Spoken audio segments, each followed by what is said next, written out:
నివేదనము అన్న మాట పర్యాయ పదమే నైవేద్యము. సాధారణంగా మనం నైవేద్యము అనేటటువంటిది చెయ్యకుండా ఉండం. ఎందుకంటే పంచ ఉపచారములు తప్పకుండా ఇంట్లో జరగాలి.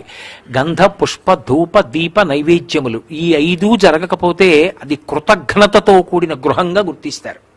ఈ 5 జరగాలి.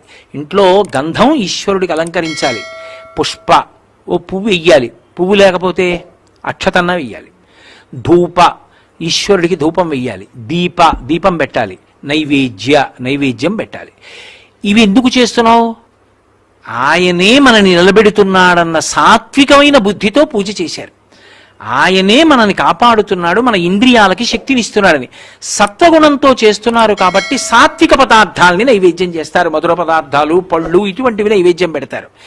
నైవేద్యము అన్న మాట, నివేదన అన్న మాట కేవలం పూజలో ఒక భాగముగా